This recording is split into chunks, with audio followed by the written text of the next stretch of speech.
कुछ ऐसे नौजवान भी होते हैं, कुछ ऐसे शौहर भी होते हैं जो शादी के वक्त उन्हें कोई लड़की नहीं दे रही होती है, निकाह के लिए तड़पते रहते हैं, इधर से उधर भागते रहते हैं, कोई लड़की देने के लिए तैयार नहीं हुई। और इधर जैसे ही उन्होंने शादी की, शादी के बाद दौलत भी आ गई, शोहरत भी आ गई, नाम भी हो गया, अब ये बीवी पसंद नहीं आ रही, अब इधर झांक रहे हैं, उधर झांक रहे हैं।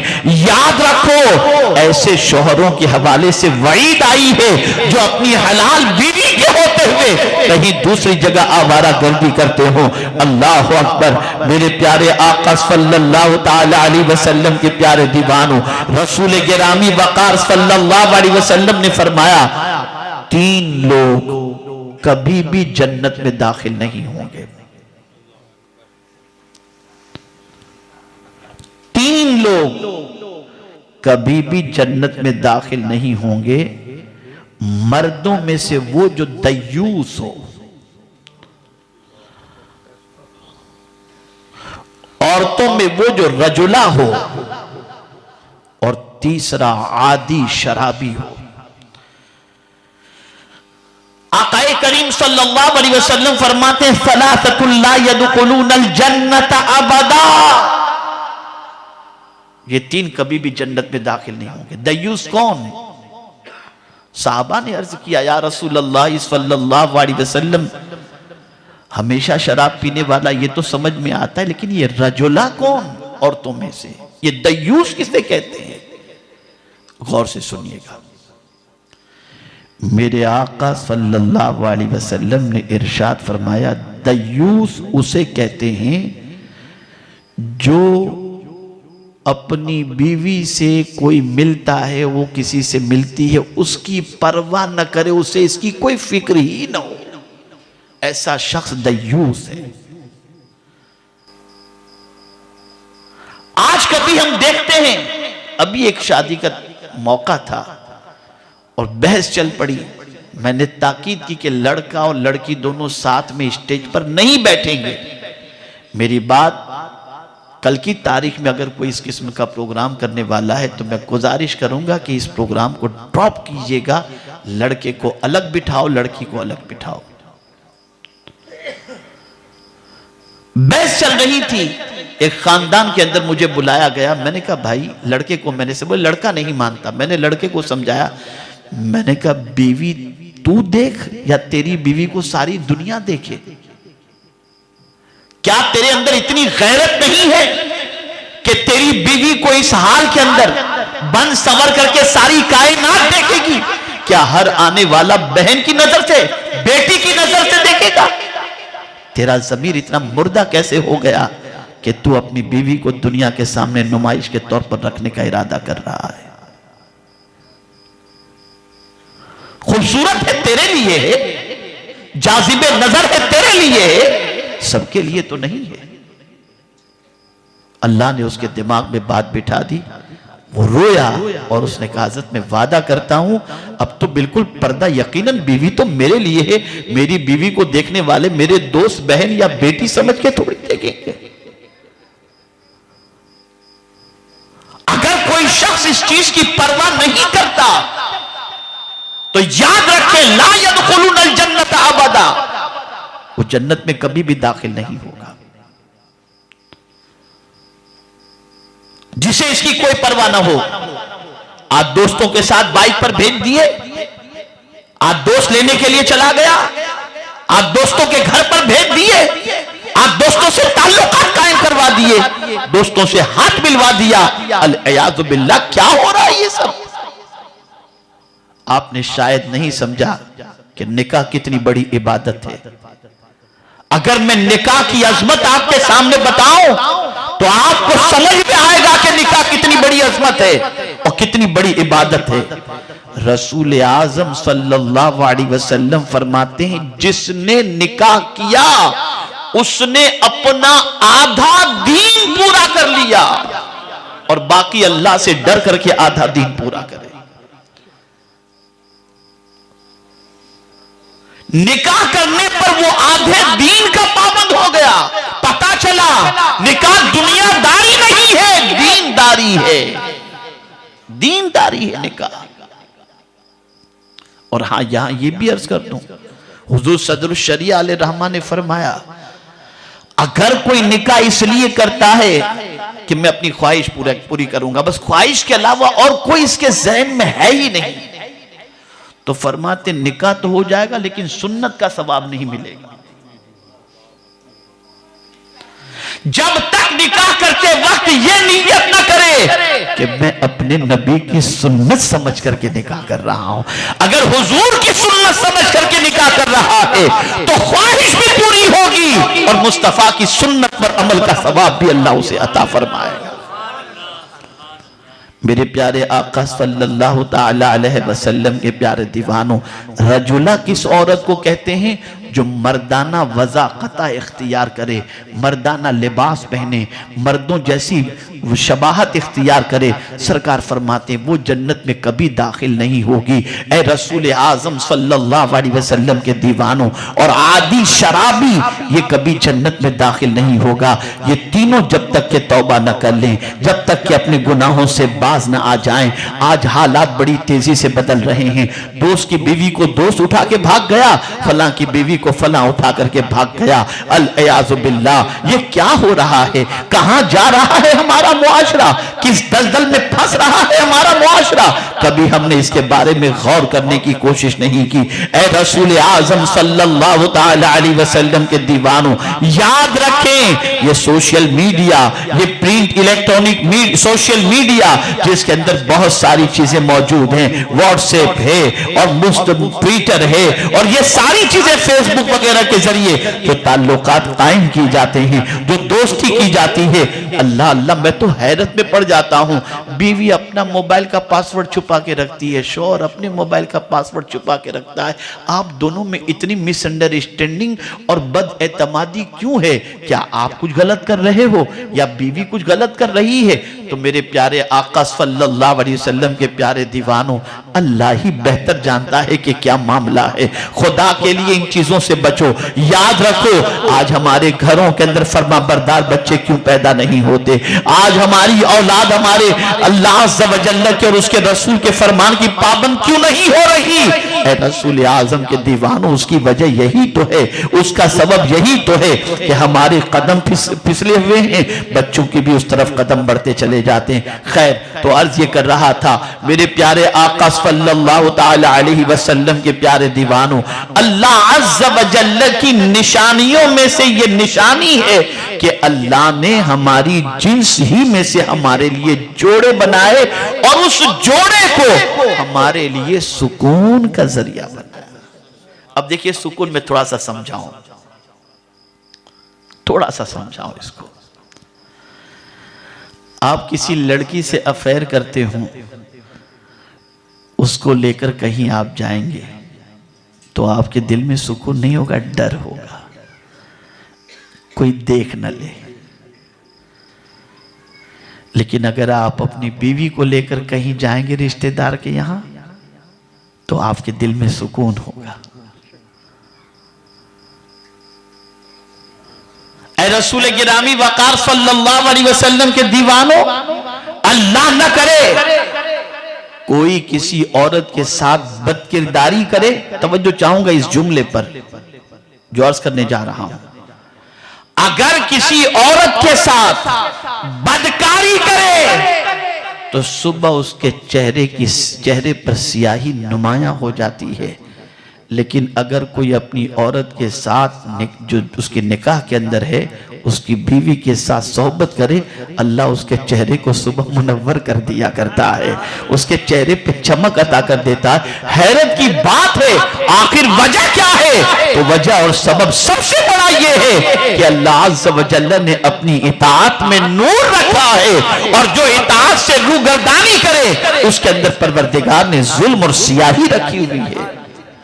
मेरे प्यारे आका सल्लल्लाहु ताला अलैहि वसल्लम के प्यारे दीवानों, आप जरा समझते चले, लितस्कुनु इलैहा, अल्लाह ने बीवी के अंदर तुम्हारे लिए सुकून रखा है।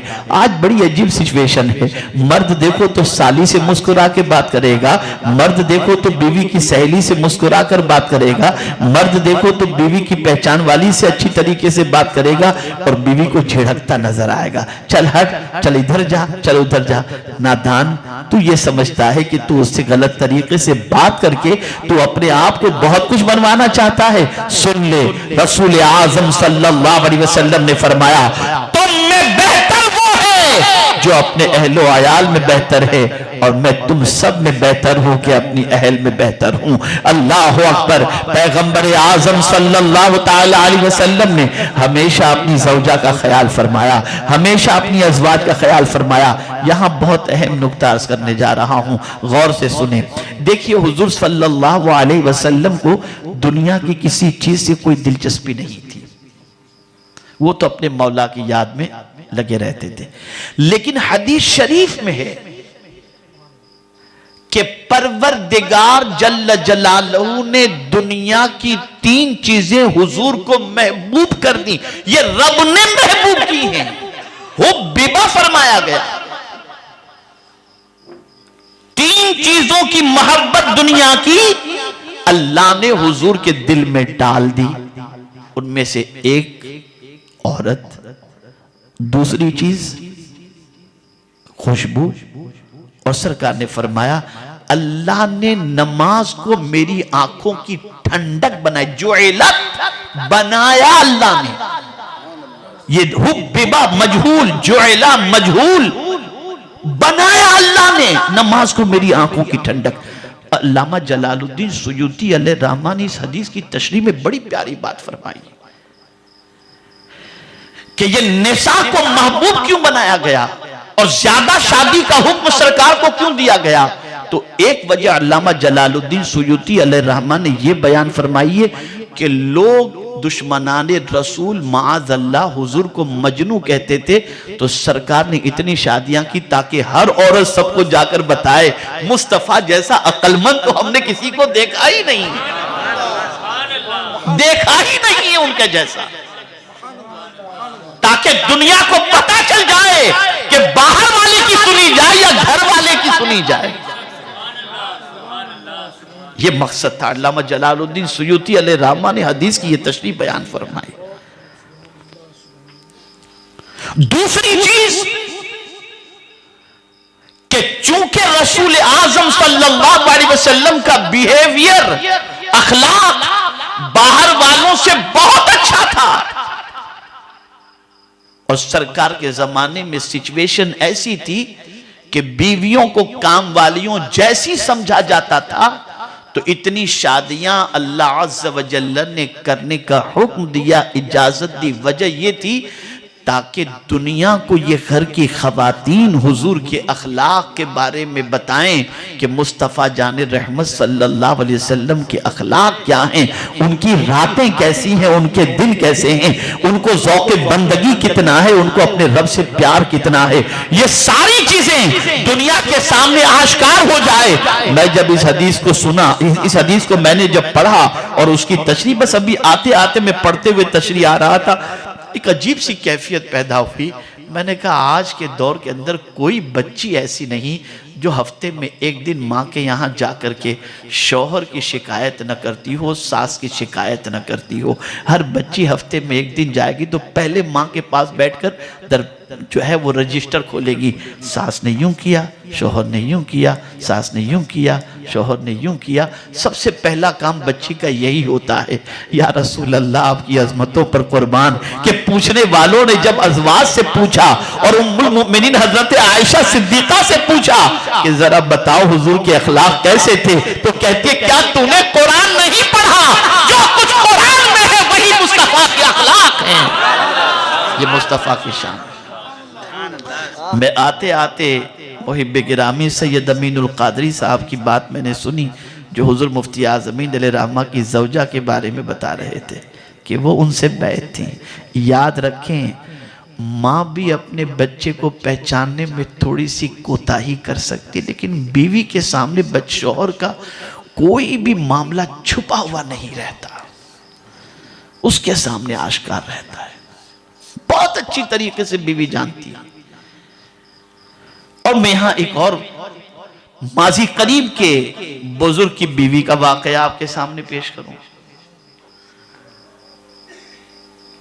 हम लोग दुनिया के सामने दीन की बातें करें और घर में हमारी बीवी ने हमको नमाज पढ़ते देखे, न तिलावत करते देखे, जब देखे तो सीरियल देखते देखे, जब देखे टीवी के सामने बैठे हुए देखे, कभी किसी इबादत वगैरह में देखे नहीं तो सोचेगी कि क्या बेवकूफ दुनिया को ये बना रहा है। लेकिन कुर्बान जाइए हुजूर मुजाहिद मिल्लत रहमतुल्लाह ताला, जो अल्लामा निजामी साहब अलैहि रहमत व रिजवा को बुखारी शरीफ तहज्जुद के बाद पढ़ाते थे।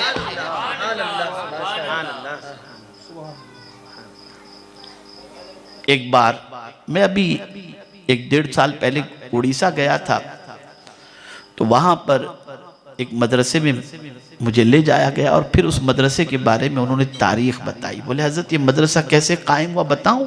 मैंने कहा जी बताएं।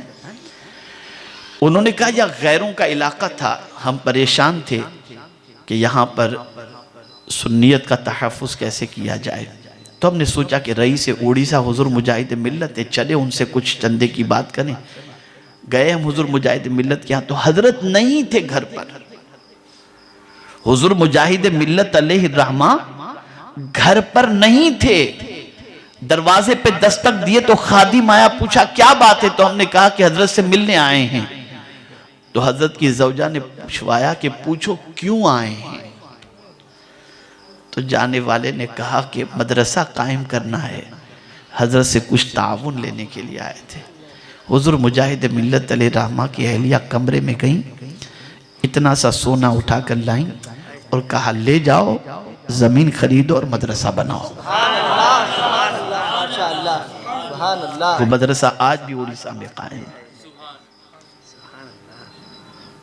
वो मदरसा आज भी कायम है। तो वो अपने शौहरों को रात में तड़पता देखती थी दीन की खातिर, सुन्नियत की खातिर। सिर्फ जबान का धनी नहीं देखती थी, किरदार के अंदर भी अक्ताए ज़माना महसूस करती थी। खैर, तो अर्ज़ ये कर रहा था, मेरे प्यारे आका सल्लल्लाहु अलैहि वसल्लम के प्यारे दीवानों, हुजूर सल्लल्लाहु अलैहि वसल्लम को अल्लाह अज़्ज़ व जल्ल ने खुद बीवी की औरतों की मोहब्बत डाली थी और ज़्यादा निकाह का परवरदिगार ने हुक्म अता फरमाया था, इजाज़त अता फरमाई थी। अब आइए मैं आपको बताऊं, मेरे प्यारे आका सल्लल्लाहु अलैहि वसल्लम के प्यारे दीवानों, अल्लाह की निशानियों में से एक निशानी ये है कि अल्लाह ने तुम्हारे जिन्स से तुम्हारे लिए जोड़े बनाए और उसमें तुम्हारे लिए सुकून। अब आगे परवरदिगार फरमाता है वजअला बैनकुम मवद्दतम व रहमा। गौर से सुनिएगा, और उसने तुम्हारे दरमियान मवद्दत, मोहब्बत और रहमत पैदा फरमा दी। आपकी तवज्जो है? जवाब जैसा चाहिए वैसा नहीं मिल रहा है ना? तवज्जो, गौर से सुन रहे हैं ना? दोनों के दरमियान अल्लाह ने मोहब्बत पैदा फरमा दी। ये क्या है? ये अल्लाह की निशानी है। क्या है? बोलिए। अल्लाह की निशानी। एक बच्ची जिसे 20 साल तक बाप बड़ा करता है, माँ उसकी हर चीज का ख्याल करती है, इधर शौहर कह देता है कबूल है कबूल है कबूल है, लड़की भी तैयार हो जाती। अभी निकाह करके एक दिन ससुराल में शौहर के साथ रह करके आई तो अब माँ का घर उसे अच्छा नहीं लगता, जल्दी से शौहर के यहां जाना चाहती है।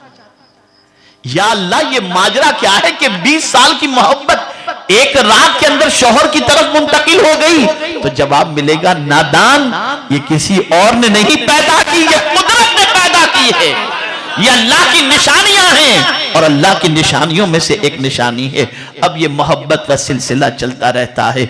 आप देखते होंगे बहुत सारे शौहर कभी अपाहिज हो जाते हैं, बहुत सारे शौहर कभी बेरोजगार हो जाते हैं। बीवी सब कुछ बर्दाश्त करती है, अपने शौहर के लिए बर्तन साफ करती है, अपने शौहर के लिए तकालीफ सहती है, अपने शौहर का ख्याल करती है और उसके बाद जिंदगी उसके साथ गुजारती नजर आती है। तो मवद्दा, और यहां पर मुफस्सिरीन फरमाते हैं मवद्दा यानी दोनों के दरमियान अल्लाह ने रहमत रखी, मोहब्बत रखी। मोहब्बत से एक मुराद ये भी है कि दोनों में एक दूसरे के लिए कशिश रखी है। ये ऐसी कशिश कि जब दोनों एक दूसरे से मिल जाते हैं और अपनी ख्वाहिश पूरी कर लेते हैं तो दोनों को सुकून मिल जाता है। मैं यहां तक तो पढ़ने के बाद समझ में आया कि जवानी के अंदर दोनों के अंदर ये मोहब्बत का सिलसिला रहता है, एक दूसरे से ख्वाहिश पूरी करते हैं, एक दूसरे से करीब होते हैं, एक दूसरे के जरिए बच्चों की विलादत का एहतमाम किया जाता है। ये सारी चीजें होती हैं, फिर ये मवद्दत के बाद रहमत क्यों? मवद्दत के बाद रहमत क्यों?